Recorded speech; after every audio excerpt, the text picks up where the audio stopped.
주께서 지켜주시는 삶이란 제목으로 여러분과 은혜를 나누고자 합니다.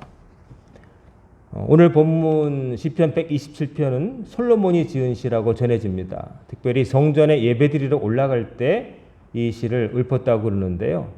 지금은 곡조가 전해지지 않지만 옛날에는 곡조가 붙여져서 찬송가로 불렸을 것으로 여겨집니다. 본문에서 솔로몬은 당시의 사람들 그리고 요즘의 사람들도 거의 똑같이 생각하고 있을 한 가지 생각을 말합니다. 그건 뭐냐면은 내가 내 손으로 뭔가를 이룰 수 있고 내가 이룬 것을 내가 계속 지킬 수 있다. 이런 겁니다. 내가 목표를 이룰 수 있고 내 목표를 내가 이룬 다음에 그것을 계속 움켜쥘 수 있다고 하는 생각, 그것에 대해서 솔로몬은 말하고 있습니다. 여기 보면 1절에 여호와께서 집을 세우지 아니하시면 세우는 자의 수고가 헛되며 여호와께서 성을 지키지 아니하시면 파수꾼의 끼어 있음이 헛되도다. 이런 말을 하고 있습니다. 헛된 인간의 수고와 노력에 대해서 말하고 있죠. 그렇다고 해서 인간의 수고가 의미 없다고 하는 말은 절대로 아닙니다. 문제는 인간의 수고만으로 뭔가를 이룰 수 있다고 하는 인간의 착각을 말하는 거죠. 창세기 바벨탑 사건에서 드러난 것처럼 우리 손으로 흩어짐을 면하자. 홍수로 인해서 큰 재앙을 당했던 인류가 생각해낸 게 홍수가 있기 전에 큰 탑을 쌓아서 흩어짐을 면하자. 그리고 하늘에 닿는 그 탑을 쌓아서 우리의 이름을 높이자. 그 얘기였어요. 그러니까 인간들이 자기 손으로 자기가 어떤 위험에서 벗어날 수 있고 내가 계획한 대로 내가 디자인한 대로 내 인생을 꾸려나갈 수 있다고 하는 생각이 옛날부터 인간에게 있었는데 하나님은 그것이 허상임을 바벨탑 사건을 통해서 보여주신 것이죠. 사람들은 많은 노력을 합니다. 참 우리 한국 사람처럼 열심히 사는 사람이 별로 없어 보입니다. 참 열심히들 살죠. 가만히 있지를 않죠. 특별히 저보다 앞선 세대, 옛날 분들, 특별히 어려움을 겪어보신 분들, 보릿고개라는 말을 책에서가 아니라 직접 몸으로 느껴보신 분들, 그리고 한국 전쟁과 더 길게는 일제시대를 경험해 본 분들을 보면은 정말 잠시도 가만히 있지 않습니다. 잠시도 가만히 있지 않고 뭔가 하고 계세요. 안 해도 되는 일도 하십니다. 제가 하는 운동이 테니스인데 테니스장에 가보면은 80이 넘은 은퇴한 교장 선생님이 계세요. 근데 88이신데도 아직도 공을 잘 받아치시고 뛰어다니세요. 허리도 안 굽으셨어요. 체구가 자그마하신데 이제 공을 치시는데 이분이 또 80이 넘으셨어도 사리분별이 분명하세요. 그래서 젊은 사람들이 치는데 내가 방해되지 하면서 일부러 빠지시는 그런 매너도 보여주세요. 보통은 나이가 많이 드시게 되면 어린아이가 된다고 어린아이처럼 자기중심으로 행동하기 쉬운데 이분은 젊은 사람들 배려하고 그렇게 빠져주시는 거예요. 그래서 아닙니다 선생님 훌륭하게 치십니다 하고 억지로 이제 권면하여서 운동을 하는데 운동을 안 하실 때 보면은 그늘에 앉아서 저희들은 안 할 때는 쉬는데요. 보면 그늘에 안 계세요. 보면 어디 계신가 하면은 저쪽 한 구석에서 누가 시킨 것도 아닌데 시에서 운영하는 건데 그냥 시키지도 않았는데 그 비가 흐르고 난 뒤 약간 그 파인 그 웅덩이 같이 생긴 그 부분을 어떻게든 또 뭐 도구도 없는데 파가지고 평토 하나를 시키고 비가 빗물이 흐르도록 내는 트렌치 그 쇠를 결국은 다 벽돌까지 뽑아내가지고 저희들이 말려도 그냥 그거 해가지고 이거 치다가 걸려 넘어진다 그러면서 그거를 기어코 혼자서 그 땡볕아래서 이렇게 해놓으시는 거예요. 그러니까 그분뿐만 아니라 우리 앞선 세대 분들은 정말로 열심히 사는 것 같아요. 인생에 그 멍 때리는 시간이 없어요. 요즘 사람들은 스트레스를 풀기 위해서 멍 때린다. 그래서 아무 생각 없이 가만히 있지만 옛날 분들은 잠시도 그냥 그거 낭비다. 뭐라도 해야지. 하다못해 옛날에는 남의 집에 가서 볼 일도 보지 말라고 그랬대잖아요. 왜냐하면 왜 남의 집에 귀한 비료를 주고 오느냐. 볼일 그것도 다 집에 와서 하라고 그랬다는 거 아니겠어요. 그러니까 어려운 때를 살면서 살기 위해서 무진 애쓰신 거죠. 참 수고하고 정말 부지런하고 대충 사는 법이 없는 분들이에요. 그런데 그거 참 인간의 수고고 아름다운 일이고 게으른 것보다 100배 낫지만 그러나 우리가 생각해야 될 것은 인간이 그렇게 애쓰고 근면해서 해도 지킬 수 없는 것들이 있다는 거죠. 내가 내 마음대로 안 되는 것들이 분명히 있다는 것이죠. 인간의 수고와 계획과 빈틈없는 대비를 통해서도 안 되는 게 있다는 것이죠.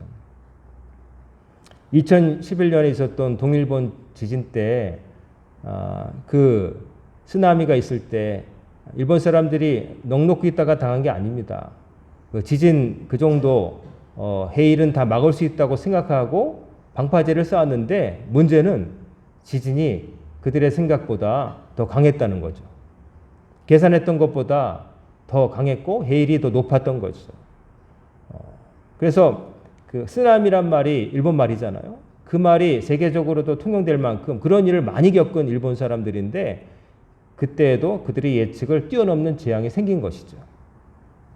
그래서 그런 일이 당했고 아직도 지금 오염수 때문에 왈가왈부하지 않습니까? 사람이 계획하고 이건 내가 컨트롤할 수 있다 그러는데 컨트롤 안 되는 부분이 있다고 하는 거죠. 그 여러분 우리 영화로도 많이 보셨을 텐데 주라식 파크, 쥐라기 공원이라고 하는 유명한 영화가 있죠. 공룡 나오는 거. 그 원작자 마이클 크리튼이라고 하는 사람이 쓴 소설인데 허구를 물론 좀 담고 있지만은 거기서 보면은 내용이 그겁니다.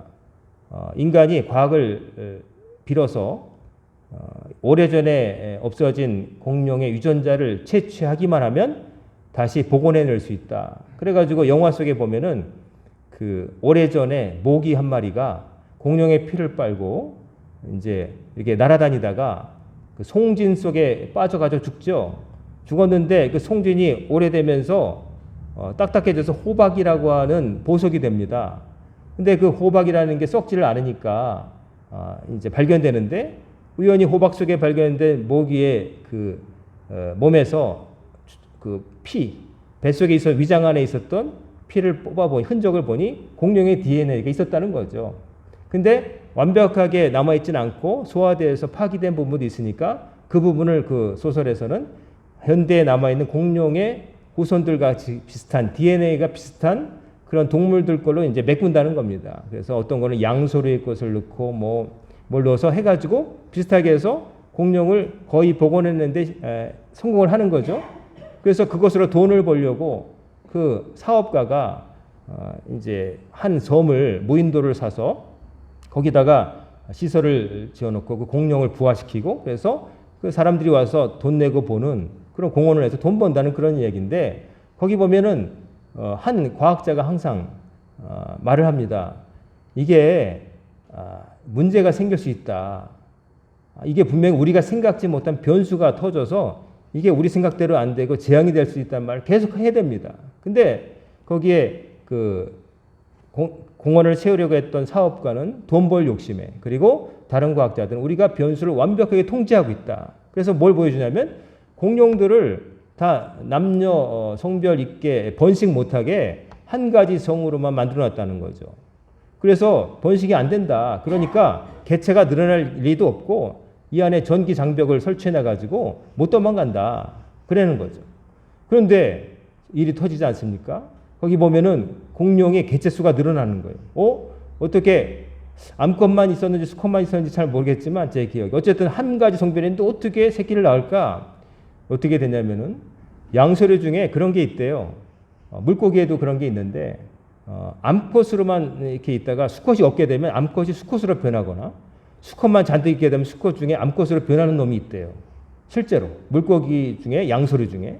근데 그 공룡의 부족한 부분을 그걸로 채운다고 봉헌을 해놨기 때문에 이 공룡 중에 암컷이 수컷이 되거나 수컷이 암컷이 돼가지고 자기들끼리 짝짓기를 해서 공룡이 늘어나는 거예요.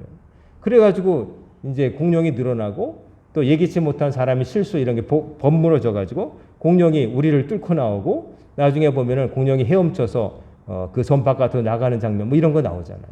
거기서 그 작가가 그리고자 했던 거는 뭐냐면은 인간이 모든 것을 다 컨트롤할 수 있다고 하는 착각. 인간이 생각하지 못한 부분이 반드시 생긴다는 거죠. 내가 이것도 다 대비했어. 저것도 다 준비했어. 이럴 때를 위해 다 해놨지. 하지만 그럼에도 불구하고 세상은 항상 그렇게 안 돌아간다는 거죠. 내가 생각하지 못한 일들이 생겨난다는 거. 어저께 제가 좋아하는 운동 종목 프랑스에서 열리는 세계적인 테니스 대회 롤랑가로스 프랑스 오픈에서 사실상의 결승이라고 하는 4강전이 벌어졌는데 그 준결승 상대는 현재 세계 랭킹 1위, 약관 20세의 세계 랭킹 1위인 스페인의 선수, 젊은 선수와 과거에 1위였고 역대 최고로 훌륭하다고 하는 선수, 그러나 나이가 이제 36 된 그런 노장 선수의 대결이었어요. 두 선수가 붙는다고 했을 때 많은 사람들은 스포츠를 하면 사람들이 도박을 하거든요. 예측을 하고. 근데 대부분이 이제까지의 최근의 성적을 볼 때에, 기세를 볼 때에 20살의 젊음이 36살의 관록을 이길 것이다 라고 거의 예상을 했어요. 그래서 우리나라의 그 취재관 기자도 자기가 그 노장 선수의 팬이긴 하지만 20살 먹은 이 선수의 이전 경기를 보니까 이번에는 안 되겠다. 이번에 새로운 챔피언이 날 것이다. 그랬거든요. 근데 결과를 뚜껑을 딱 열어봤는데 예기치 않은 변수가 생겨서 승패가 이 노장 선수가 이기는 게 됐어요. 저도 그걸 실시간으로 봤는데 정말 팽팽했습니다.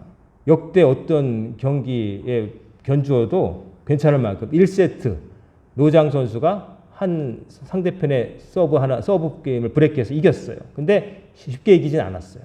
2세트 변수가 생겼어요. 정말 팽팽해서 막 서로 주고받다가 결국 20살 먹은 선수가 이겼어요. 아, 이제 젊은 사람이 이기겠구나. 그 3세트에 들어갔네요. 들어갔는데 갑자기 20살 먹은 선수가 공을 치다가 오른발이 마비된 것처럼 싹 서버리는 거예요. 그래서 쥐가 난다고 그러는데 테니스 규정상 쥐가 나는 것은 메디컬 타임을 불러서 치료를 못 받는데요. 그냥 부상, 엎어져거나 피가 나거나 뭐 부상이 있으면 되는데 쥐난 정도는 그냥 응급처치하고서 그냥 게임에 들어가거나 만약에 못 들어가면 페널티를 받아가지고 시간이 조금 지나가면 한 포인트, 조금 더 지나면 한 게임을 이제 주게 되는 거예요. 근데 결국 그렇게 해서 오른쪽에서 쥐가 났는데 나중에 그 자기 코치진을 바라보면서 그 선수가 호소를 하는데 다리뿐만 아니라 네 다리 온몸이 다 크램프, 경련이 났다는 거예요. 쥐가 났다는 거예요. 그래가지고 결국 3, 4세트까지 갔는데 거의 기권해도 되지만 기권을 안 하고 끝까지 그래도 투혼을 발휘해서 1%의 가능성을 보고 자기는 포기 안 했다고 인터뷰를 하더라고요. 그래가지고 결과가 약간 싱겁게 끝나버렸어요. 근데 그것을 두고 사람들이 그랬어요. 20살 먹은 선수가 체력이 부족했겠느냐. 그 선수가 작년에 미국 오픈 그랜드슬램에서 우승할 때 쉽게 이긴 게 아니라 5세트까지 가는 경기를 뭐 3번인가 하고서 말도 안 되는 체력으로 이긴 선수니까 체력의 문제는 아니었다는 거예요. 근데 왜 그럼 쥐가 났느냐? 긴장했다는 거예요. 너무 긴장했다는 거예요. 네트 건너편에 있는 사람이 살아있는 전설이고 사람들이 말하기를 이번에는 네가 전설을 뛰어넘을 수 있겠다라고 사람들이 하도 얘기를 해서 이게 강심장이긴 한데 그 20살 먹은 선수가 이 긴장이 되니까 몸에서 이제 스트레스 호르몬이 나오고 게다가 이제 여러 가지 정신적인 면과 또 그때 또 상대편이 정말 대단한 선수니까 힘들게 했거든요. 그러니까 그게 갑자기 경련이 일어나가지고 오른쪽 허벅지가 마비되더니 왼쪽 팔다리 온몸이 다 이제 마비가 된 거죠. 이런 결과가 나올 거라고 생각도 못했어요. 차라리 나이가 든 선수가 못하겠다고 이제 이렇게 될 줄 알았는데 20살 먹은 선수가 쥐가 나다니만 한쪽 다리가 아니라 네 사지에 다 경련이 일어나는 이런 결과를 처음 봤거든요. 그래서 나중에 인터뷰를 하는데 상대편에 대한 어떤 중압감 때문에 자기가 그렇게 됐다고 그런 일도 있더라고요. 생각지도 못했어요. 많은 사람들이 그렇게 해서 승부가 끝날 거라고 생각을 못했던 거죠. 참 사람들의 생각을 뛰어넘는 일들이 참 많습니다. 다 이렇게 될 거다. 사람들은 그렇게 말을 하죠. 그 중에 보면은 집을 세우면은 내가 그 집을 지킬 수 있다. 근데 솔로몬은 말하죠. 하나님께서 집을 세우지 않으시면 세우는 인간의 수고가 다 헛될 수 있다는 거죠. 그리고 파수꾼에 아무리 지켜도 하나님께서 지켜주지 않으시면 지킬 수 없다는 거예요. 즉 인간이 나 할 수 있다. 이룰 수 있다. 지킬 수 있다. 끝까지 가질 수 있다. 이거 착각이라는 거죠.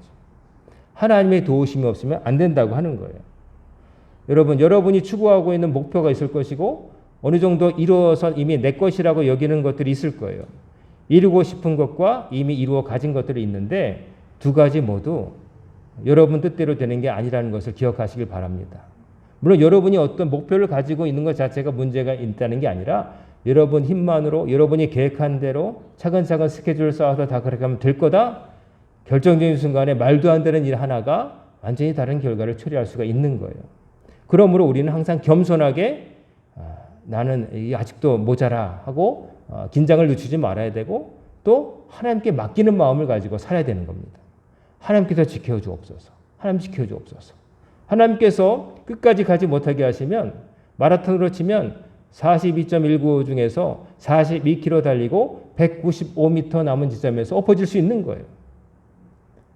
정말 그런 안타까운 경우가 얼마든지 생길 수 있다는 거예요. 반대로 말하면 또 이 반대의 일도 있을 수 있다는 거예요. 역으로 내 준비는 부족했고 여러모로 다 열세라고 생각했고 나는 안 된다고 사람들이 손가락질하면서 넌 안 되라고 해도 하나님께서 도와주시고 하나님께서 개입하시면 말도 안 되는 결과도 일어날 수 있다고 하는 거예요. 그러니까 사람 생각한 대로 다 되리라는 생각하면 안 된다는 거예요. 결국 우리의 인생의 키는 누가 쥐고 계세요? 하나님이 쥐고 계신 거예요. 그러므로 여러분이 어떤 목표를 세우고 달려갈 때에 최선을 다하는 것은 참 좋은 겁니다. 그러나 그것으로 다가 된다는 것은 아니란 걸 기억하시기 바랍니다. 다 준비했어도 조금 그 모자란 부분 내가 이거는 괜찮겠지 하는 부분에서 얼마든지 엇박자가 날 수 있는 거예요. 그러므로 조심하고 겸손하고 함부로 말하면 안 되는 거예요. 내가 다 할 때 걱정하지 마. 내가 다 할 수 있어. 그러면 안 되는 거예요.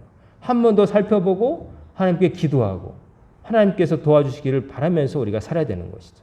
그래서 여러분이 세우시고 또 지키시는 것을 하나님께 맡기시는 여러분 되셔서 잘 세우시고 잘 지키시기를 주의 이름으로 축원합니다. 아멘. 그 다음에 또 사람들의 모습에 대해서 근면함에 대해서 이렇게 말하죠. 솔로몬이 너희가 일찍이 일어나고 늦게 누우며 수고의 떡을 먹으면 헛되도다. 자, 사람이 일찍 일어나고 늦게 눕는다. 옛날 분들 많이 그랬죠. 일찍 일어나서 늦게까지 일하고 정말 열심히 일하는 분들 많습니다. 열심히 일하는 사람. 언젠가 TV를 보니까 세상에 이런 일인가 뭐 그런 프로그램이었는데 어떤 분이 어떤 보증을 잘못 쓰고 뭐 여러 가지 악재가 겹쳐서 엄청나게 큰 빚을 지고 말았대요. 빚을 져가지고 보통 그런 경우에 너무 낙심해가지고 자포자기하기 쉬운데 이분은 정말 열심히 갚아야겠다고 일을 묵는 거예요. 그래가지고 잠도 안 자고 일을 하는데 하루에 뭐 5, 6가지 일을 하는 거예요. 우리가 한 가지 일도 하기 힘들잖아요. 근데 2가지 일을 해도 힘든 건데 5, 6군데를 뛰는 거예요. 그분이 하는 일을 보니까 밤에는요, 목욕탕에 가서 목욕탕 이제 영어 끝난 다음에 바닥을 치우는 목욕탕 청소를 하는 거예요. 그리고 그 김에 목욕도 하고 씻고 그리고 잠을 자는데 그렇다고 좋은 그 찜질방 그 안에서 자는 게 아니라 보일러실 그 귀퉁이에서 그 종이 깔고 거기서 자는 거예요. 웅크리고. 그리고 3시간 자고 일어나서 또 뭐 나가서 일하고 노가다도 하고 또 어떤 일도 청소도 해주고 뭐 어디서 또 편의점도 가고 그렇게 해가지고 거의 10년 가까이를 하루에 3시간 이상 안 자고 일을 해서 마지막 그 취재에 갔을 무렵에 마지막 그 빚쟁이에게 송금하는 장면이 나와요. 송금을 하고 이제 다 갚았다는 거예요. 울더라고요. 여러분 안 그러겠어요? 그 마지막 빚쟁이에게 빚을 다 갚고 우는 거예요. 울면서 이제 방송국에서 이제는 뭐 하실 거냐고 마이크를 이제 갖다 댔더니 이제는 빚 갚는 게 아니라 내가 나를 위해서 좀 살고 싶다고 그 얘기를 하면서 인터뷰를 마치는 걸 봤어요. 참 대단한 분이라고 생각을 했어요. 그냥 빚을 이건 못 갚아. 그냥 내가 간방살이하고 말아. 어떻게 갚겠어. 그런 게 아니라 어떻게든 내가 진 빚은 갚겠다 하고서 그 오랜 세월을 정말 그렇게 죽기 직전까지 자기를 몰아붙여서 빚을 갚는 걸 보고 대단한 사람이라 여겼어요. 참 그런 경우도 있는데 제가 본 다른 경우가 한 가지가 또 있어요. 어떤 분이 계셨어요. 어떤 분이 계셨는데 우리 교회 말고요. 제가 이전에 사역했던 곳. 그분이 교회에 많이 안 나오시는 거예요. 근데 보니까 교회에서 멀지 않은 음식점을 인수받아서 이제 고깃집을 하시더라고요. 그 가게를 운영하시는데 이제 교회 권사님과 그분을 잘 아는 권사님과 가서 고민을 했어요. 밤에부터 장사를 하기 때문에 오후에 갔죠. 영업 전에 갔어요. 가서 권면을 했습니다. 집사님, 이제 교회 좀 나오시죠. 교회 나오셔서 예배 드리시고요. 신앙생활 다시 하시죠. 근데 몇 번을 권면해도 신방을 받으시는데 교회 안 나오시더라고요. 나중에 그 잘하는 권사님 얘기를 들어보니까 이분이 이렇게 사는 이유가 남편에게 말하지 않고 자기 친정 쪽에 금전적인 필요가 있어서 이제 돈을 남편 몰래 빌려준 거예요. 근데 친정 쪽에 문제가 생겨서 그게 그냥 집 달리가 오고 막 이런 일이 생기니까 남편 면목도 없고 또 괴로워가지고 그러니까 가정생활이 힘들어지니까 어떻게든 빨리 갚아야겠다는 생각으로 낮에는 다른 데 가서 일하고 밤에는 그 고깃집을 인수한 데서 이제 고기 타는 냄새를 맡으면서 새벽까지 막 그렇게 하면서 딸과 더불어 그냥 열심히 사시는 거예요. 그래서 그렇게 힘들면 그럴 만도 하겠다. 그래서 권면만 하고 그랬는데 결국 그분이 몇 년 뒤에 얘기 들어보니까 악착같이 그분도 해가지고 빚을 다 갚았다는 거예요. 그래서 제가 이제는 이제 남편 볼 면목도 있고 다 갚았으니까 이제 떳떳하게 교회도 나오시고 그러시겠네요. 그랬더니 그 권사님 근데 땀 문제가 생겼다는 거예요. 혹시 몸에 그렇게 혹사해가지고 건강이 나빠졌나요? 그랬더니 그게 아니라 그 빚 갚는 동안에 소원이 됐던 남편과의 관계 속에서 남편에게 딴 여자가 생겨버린 거예요. 그 가정을 남편의 마음을 자기의 면목도 세우고 가정을 지키기 위해서 그렇게 뼈가 으스러져라 노력하고 그렇게 했는데 결국 빚은 갚았지만 남편의 마음은 딴 사람에게 가버린 거예요. 참 황당하더라고요. 그런 일도 있구나. 그래서 빚을 왜 갚으려고 했겠어요? 물론 갚아야 되겠지만 그런 남편과의 그 가정을 지키고 자기의 그 어떤 좀 면목을 세우기 위해서 가정을 지키기 위해서 그렇게 애썼는데 잠 안 자고 그렇게 그냥 혹사하면서 했는데 결국 남편의 마음은 딴 여자에게 갔어요. 그래서 그 다음에 일은 제가 잘 물어보지 못했습니다만 너무 안타까운 거예요. 지키려고 했는데 결국 지키지 못한 거죠. 정말 다른 것 이것만 되면 될 거라고 생각했는데 여러분 일찍 일어나 늦게 누워 수고하는데요. 그러나 그게 다가 아니라는 겁니다. 그렇게 사는 거는 훌륭한 삶의 한 자세일 수 있지만 땅만 보고 내가 나에게 정말 중요한 것이 뭔지를 모르고 살면은 결국 중요한 것을 잃어버리게 된다는 거예요. 결국 이 땅에 살아가면서 여러분은 여러 가지 이런 일도 하고 저런 일도 하고 뭐 할 거 아니겠어요? 이 땅에 사는 동안 여러 가지 모습 살겠지만 그러나 그것들은 여러분의 의복과 같이 언제든 바꿀 수 있는 거예요. 내가 지금 이 일을 하고 있지만 영원히 아닐 수도 있어요. 그 일을 못하게 될 수도 있고 내 생각에 바뀌어서 딴 걸로 바꿀 수도 있는 거예요. 제가 말씀드리지만 심지어 국적도 바꿀 수 있어요. 여러분이 이민 가면은 남의 나라 국민 될 수 있는 거예요. 뭐 대한민국이라고 그러니까 뭐 혈액까지 태극 문양 새길 거 있지만 그렇지 않아요. 미국에 이민 가면 미국 시민권자 되고 뭐 딴 데 가면 그러는 거고 남의 나라 사람도 우리나라 귀화하면 우리나라 사람 되는 거예요.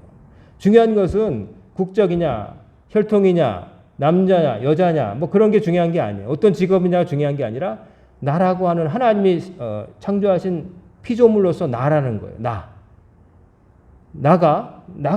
나라는 존재가 하나님의 도우심으로 살아야 된다는 거예요. 누구도 나를 도울 수 없을 때가 있어요.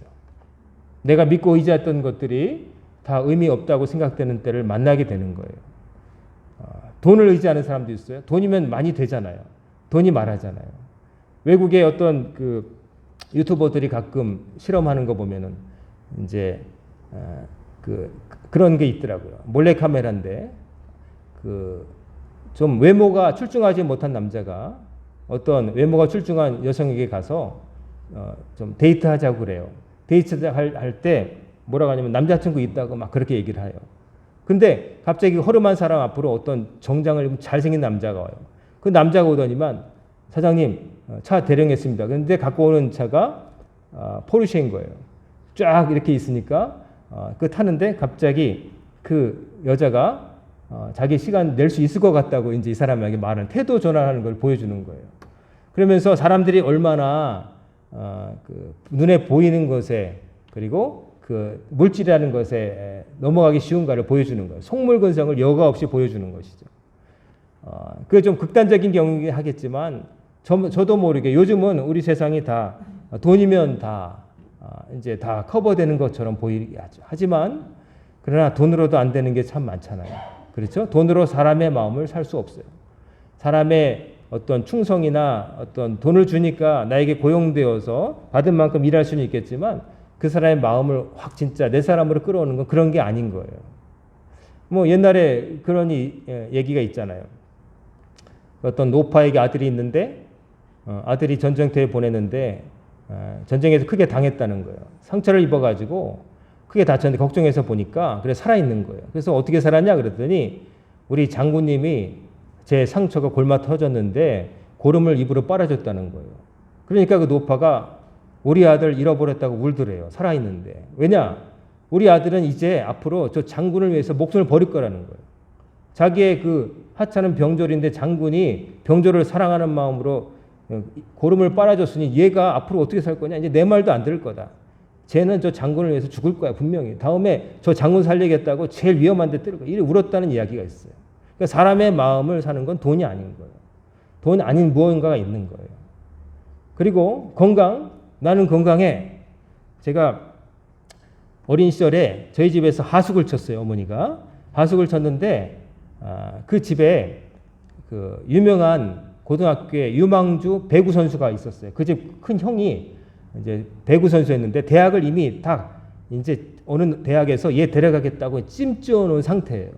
근데 이 형이 어느 날 대회 나갔는데 스파이크를 하다가 허리를 부상을 당했는데 큰 부상을 당했어요. 그래서 처음에는 학교에서 관계자가 찾아오기도 하고 또 이렇게 하면서 이제 그러다가 결국 부상이 회복될 수 없다는 판단이 내리니까 학교에서 아무도 안 오더라고요. 그래가지고 그 형님이 결국 유망주였는데 텔레비에서 진짜 가끔 고등학교 경기지만 나오기도 했던 형인데 대학을 진학을 못하는 걸 제가 봤어요. 너무 안타까웠어요. 정말 재능도 출중한데 한 번의 부상 때문에 예기치 못한 부상 때문에 그렇게 됐어요. 참 모든 것이 다 갖춰졌다고 하는데 그 생각지 못한 일 때문에 그렇게 된 걸 보고 정말 어린 시절에 많이 충격을 받았어요. 그래서 제가 우리 어르신들이나 많은 분들을 할 때 다치지 마세요라고 말을 합니다. 다치면은 운동한 것이 다 허사가 되니까 부상에 조심하세요. 운동선수는 너무도 잘 알겠지만 부상이라고 하는 건 내가 어떻게 할 수가 없으니까 정말 조심해야 돼요. 부상당하지 않도록 애써야 돼요. 조금 욕먹더라도 안 다치는 쪽을 택하시길 바래요. 조금 욕먹는 게 낫지 크게 다치면 아무도 나 이제 그 다음에 손 안 해요. 누구도 나 책임 안 져줘요. 다 잘할 때는 별 얘기 다 해주지만 여러분 냉엄합니다. 내가 일을 잘할 때는 회사에서 나를 부르지만 내가 조금 어려워지면 그만 놔도 되겠습니다 하는 거예요. 세상이 그런 거예요. 어떡하겠어요. 이 세상이 그렇게 하는데 가족이 아닌데 다. 자, 그래서 일찍 일어나 늦게 누워 수고함이 항상 보장된다고 생각하지 말라는 겁니다. 그렇게 살지 말라는 게 아니라 일찍 일어나고 늦게 수고하고 그러지만 그러나 정말 중요한 것을 놓치지 말고 살라는 거예요. 열심히 사는 생활인으로만 사는 게 아니라 신앙인으로서 하나님께서 만들어 놓으신 세상에서 살아가고 있는 피조물로서 내가 어떻게 안전하게 살 수 있을까를 고민하면서 그걸 생각하라는 거예요. 많은 것으로 바쁘죠. 현대인들이 다른 것으로 바쁜데 생계를 위해서 하는 일을 위해서 바쁜 거 그거는 그래도 어느 정도 이해가 됩니다. 그런데 생계가 아닌 그 밖에 부수적인 활동을 위해서 사람들도 물질과 시간을 쓰죠. 그것도 나쁜 건 아니에요. 내가 좀 인생을 좀 내가 잘한 걸 즐기면서 여가도 하고 그렇게 사는 거 나쁜 거 아니에요. 인생에 기쁨도 있어야 되죠. 하지만 적어도 하나님을 믿는 사람, 세상이 하나님이 창조하셨고 하나님 손에 달려있다는 것을 인정하는 사람은 적어도 내가 다르게 즐기는 여가 생활보다 신앙생활이 별로 절실하지 않다면 그거는 진짜 문제입니다. 생계를 위해서 하는 일보다도 사실은 신앙생활이 먼저야 되겠지만 생계를 위해서 한다. 그건 그래도 그럴 수도 있어. 그러지만 생계가 아니라 그 밖에 내가 다른 것으로 인생을 좀 재밌게 살기 위해서 하는 것을 위해서 하나님을 섬기는 그 신앙생활보다 그게 못하다? 그 사람은 신앙생활을 한다고 말할 수도 없고 그 사람은 앞으로 가망성이 없습니다. 그리고 더 나아가서 한 말씀 진짜로 드리자면 여러분이 생계를 위해서 하는 일보다도 신앙이 먼저입니다. 왜냐하면 생계를 위해서 하는 일도 언젠가 못할 날이 올 거 아니겠어요. 그렇잖아요. 은퇴할 거고 못하게 될 수도 있고 언제나 젊은 것도 아니고 내 옆에 누군가 있을 것도 아니고 그렇잖아요. 그럼 마지막에 남는 건 난데 내가 어디서 영원히 앞으로 살 것인가에 대해서 이걸 준비하지 않고 사는 거니까 얼마나 대책 없는 삶이에요. 노후에 주식 투자하고 연금 많이 들어오면 다 된 거예요? 연금 많이 들어오면 오래 삽니까? 아니죠. 사는 동안에 좀 편할 수 있는 거지 그게 보험을 많이 들어온다고 내가 안전합니까? 생명보험, 자동차 보험을 센 거 들어오면 안전한 거 아니잖아요. 사고는 사고 들어나고 그 다음에 무슨 일이 벌어졌을 때 보상하고 뭐 이런 일에 편리한 거지 그 자체를 막는 건 아니잖아요. 착각하고 있어요. 뭐가 나에게 정말 중요한지. 하나님, 내 생명은 누구 손에 달려 있어요? 하나님 손에 달려 있음을 기억하고 살라는 거예요. 다른 일로 바쁘고 정신없이 막 이렇게 다니는데 결국 그거 다 무의미해질 수 있던 순간을 생각하면서 정말로 내게 중요한 것이 뭔지 놓치지 말라고 하는 거예요. 아닌 거 그렇지 못하면 넋 놓고 사는 거예요. 눈 뜨고 있지만 헛살고 있는 거예요. 뭐 하나도 제대로 하는 거 아니에요. 물론 신앙심이 없고 하나님을 인정하지도 않고 사람들 눈에 볼 때는 신앙생활이 헛수고처럼 보이겠죠. 왜 주일날 이 쉴 수 있는 시간에 이 날씨 좋은 날에 산으로 들러 가지. 그리고 왜 교회 나가서 너희들이 그 싫은 소리 들으면서 악착같이 번 돈을 헌금으로 바치느냐. 안 믿는 사람들 때는 헛짓 하는 거예요. 그렇지 않겠어요? 하나님 믿지도 않은데 왜 그 시간에 쉬지? 헌금할 돈으로 연금을 들지. 이 시간에 나가서 즐기지. 그리고 하지 말라는 일, 그 인생 뭐 있어? 다 하고 사는데 그렇게 살지. 그러지 않겠어요? 근데 우리는 그게 그들의 그 생각이 틀렸다는 것을 믿고 아는 사람들이잖아요. 적어도 그렇게 살겠다고 시작한 사람들이잖아요. 그러면 어떻게 살아야 되겠어요? 헛된 일을 버리고 정말 중요한 일을 위해서 내가 관심을 가지고 애써야 되는 거예요. 그것을 하지 못하면은 그 인생은 마지막에 허무와 슬픔밖에 없는 거예요. 예수 믿는 것은 여러분의 생활 중에 일부가 아니라 여러분 생활의 밑받침이 돼야 되는 거예요. 내가 뭘 하든 예수 믿는 사람으로서 말하고 장사하고 회사 다니고 운동도 하고 그러는 거지 내가 회사에 있을 때는 이렇게 살고 교회에 있을 때는 이렇게 살고 집에 있을 때는 이렇게 살고 뭐 할 때는 뭐 그게 아닌 거예요. 근데 사람들은 많이 착각을 하죠. 내 생활의 일부를 짜투리 시간을 남는 시간을 이렇게 해서 근데 그게 아닌 거예요. 여러분의 삶의 가장 근본은 하나님을 믿는 믿음 위에 세워져야 되는 거예요. 그게 안 되면 신앙생활이 아닌 거예요. 그건 종교생활이고 여러분의 문화생활 중에 하나가 되는 거예요.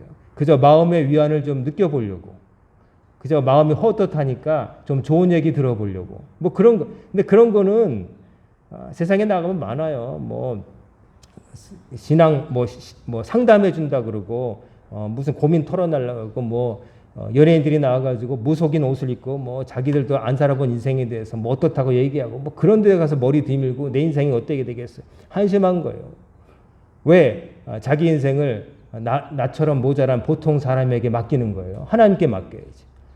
뭐 대단하게 뭐 인생의 컨설턴트 뭐 멘토라고 해서 텔레비에 나와서 막 얘기를 하죠. 근데 그 사람도 집에 가면 부부 관계에 대해서 컨설팅 하는 사람이 자기 집에 가서는 아내하고 싸우는 거예요. 그 전에 어떤 분 있었죠. 웃음 전도사라고 늘 웃고 살라고 했는데 그 사람은 결국 자살했잖아요. 웃고 살라고 그렇게 사람들에게 그러고 다녔는데 자기는 자살했어요. 자기에게는 말 못할 고통이 있었는데 웃을 수가 없었던 거예요. 그러니까 텔레비에 나와서 보이는 대로 유명해 보이는 대로 사람들이 막 지혜로운 말이라고 해주는 것 그거에 그냥 그렇게 해서 거기에 뭐가 있을까? 없어요. 사람은 사람인 거예요. 사람에게 기대하면 안 되는 거예요. 사람이 술에도 취하지만 사람에게 취하면 답도 없어요. 사람이 여러분 취해 보셨습니까? 연애해 볼 때 취해봤다 그럴 수 있겠죠. 그럴 수도 있지만 또 살다 보면 이런 경우도 있어요. 내가 앞으로 되고 싶은 사람이라 여겨지는 롤 모델 이런 사람에게 취해서 저 사람의 일거수일투족을 다 닮아가고 싶을 때가 있어요. 제가 20살 무렵에 그런 일을 겪었거든요. 정말 그분의 모든 것을 닮고 싶었어요. 하다못해 그분의 경상도 사투리까지 닮았고 그 사람의 그 경상도식 영어 발음 더 잘할 수 있는데도 일부러 그런 식으로 했고 그분이 뭘 공부했다고 하니까 그분은 주유소집 아들이어서 부잣집 아들이지만 저는 아무것도 없는 집 아들이지만 그분처럼 되려고 무리해서 그분이 다녔던 외국어 학원을 등록하고 제가 저를 부자인 줄 아는 사람이 많아요. 근데 부자가 되려고 플렉스 하려고 그랬던 게 아니라 그분처럼 되고 싶어서 몇 년을 그렇게 살았어요. 그분이 그때는 나에게 거의 하나님 같았어요. 근데 어느 순간인가 그분과 내가 다르다는 걸 알게 됐고 가는 길이 다른 걸 생각했고 그분이 내가 될 수 없고 나도 그분 될 수 없고 나를 책임져 줄 분은 그분도 아니고 그분처럼 될 수도 없거니와 된다 해도 나에게 만족이 없다는 그 깨달음이 있는 순간이 있었어요. 바로 내가 가장 힘들 때 누가 나를 정말 위로해 주었는가. 아무도 위로 안 되더라고요. 친구도 누구도 가족도 안 되더라고요. 그래서 매달린 게 하나님이었어요. 어릴 때부터 맨날 교회 다녔는데 근데 그 다녔던 교회 그 하나님이 나에게 어떤 분인가 그 하나님이 나의 삶에 차지하고 있는 비중을 어느 날 깨닫게 됐어요. 그러고 나니까 바라본 세상이 달랐어요. 그 다음부터는 어떤 곳에도 의지하지 않고 사람이 어떤 말을 해도 잘 안 넘어가요. 그 말에 대해서 그러지 않을 수도 있다는 생각을 꼭 해요. 혹해 보여도 오직 하나님 말씀만이 진리다. 하나님 말씀만이 틀리지 않으니까. 아무도 내 곁에 없어도 하나님은 어디에도 계시고 내가 군대에서 땅바닥을 길 때도 하나님 계셨고 내가 앞으로 무엇을 하며 살아야 될지 고민될 때 누구도 내 삶을 대신 살아줄 수 없고 나에게 어떤 조언도 할 수 없을 때 하나님이 내 대화 상자가 되셨고 대답을 해주셨기 때문에 그 다음부터는 정말 자유롭더라고요. 누구 닮아가려고 애쓰지도 않고 이렇게 나를 비교하려고 않고 저는 제 길을 가는 거예요. 하나님께로 가는 길을 가기로 하니까 얼마나 자유로운지. 그때부터 저는 정말 행복했습니다. 여러분도 그런 자유를 누리시길 정말 축원합니다. 누구 닮으려고 할 필요도 없고 누구에 의지하지도 말고 하나님만 바라보고 당당하게 나아가시길 바랍니다. 그리고 신앙생활을 여러분 정말 열심히 하시길 바랍니다. 그렇다고 24시간 교회 와서 살라는 게 아니라 여러분이 눈 뜨고 있는 동안 하나님 생각을 늘 하며 좀 사시라는 거예요. 하나님께서 이 경우에 어떻게 하라고 하셨을까? 내가 이런 문제에 처해 있는데 하나님이라면 어떤 답을 주실까? 하나님께 여쭙고 또 하나님 믿는 사람이라면 내가 어떻게 해야 될까를 좀 생각하고 살라는 거예요. 여러분 안에 하나님을 믿는 믿음이 소프트웨어처럼 딱 내장되어서 거기에 따라 살라고 하는 거예요. 그래서 여러분이 그게 하나님과 동행하는 거고 그럴 때 여러분은 신앙인이라고 말할 수 있게 되는 거예요. 그게 아니라 그냥 평소에 넋 놓고 살고 뭐 그냥 그저 생활이로선 열심히 살고 그냥 뭐 인생 적당히 즐기고 뭐 사람과의 관계 중요시 여기고 뭐 이렇게 적당히 근데 나중에 가면 다 그 의미 없다는 거 알게 되실 거예요. 나중에 그거 그렇게 그 의미 있는 거 아니라는 거 알게 될 거예요. 결국에는 여러분과 하나님 관계가 가장 중요하고 그 다음부터는 그 관계가 잘 되면 다른 사람과의 관계도 여러분 자유롭고 당당하면서도 멋지게 맺을 수가 있게 되는 거예요. 그 관계가 안 되면요. 어떤 사람에게 휘둘리거나 혹은 못된 마음이 되어서 다른 사람을 휘두르려고 하거나 이런 사람이 되기 쉬워요. 근데 그럴 필요 없다는 거예요. 남을 휘어잡을 필요도 없고 내가 남에게 휘어잡힐 필요도 없고 나는 오직 하나님만 왕으로 모시면서 나로서 살 수 있게 되는 거예요. 여러분 그런 자유를 누리시기 바랍니다. 어느 누구도 여러분의 신앙생활을 침해하지 못하도록 하세요. 여러분이 믿고 있는 바를 침해하지 못하도록 하세요. 여러분이 안 지키면 그 선을 안 지키면 누구도 안 지켜줄 거예요. 여러분이 하나님과의 예배 시간을 사람과의 약속 시간을 때문에 바꾸고 변개하면 그 사람은 다른 사람이 여러분을 생각하기에 이 사람은 내가 얼마든지 불혈될 수 있는 사람이라고 하고 계속 예배 시간에 연락을 할 거예요.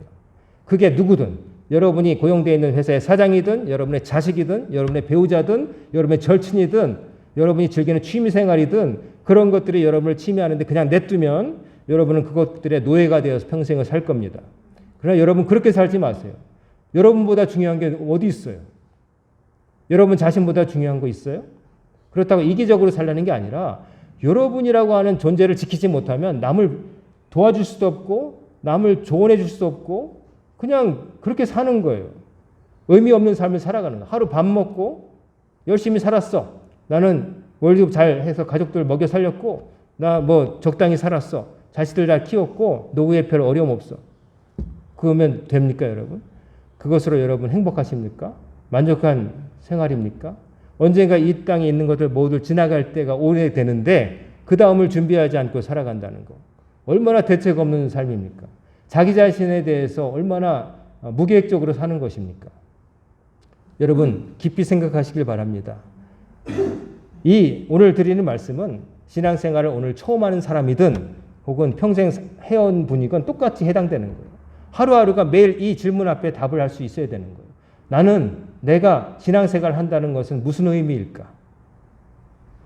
바로 한 가지로 말한다면 하나님, 나를 지켜주실 분은 하나님밖에 없다는 것을 믿고 거기에 맞춰 사는 게 바로 신앙생활인 거예요.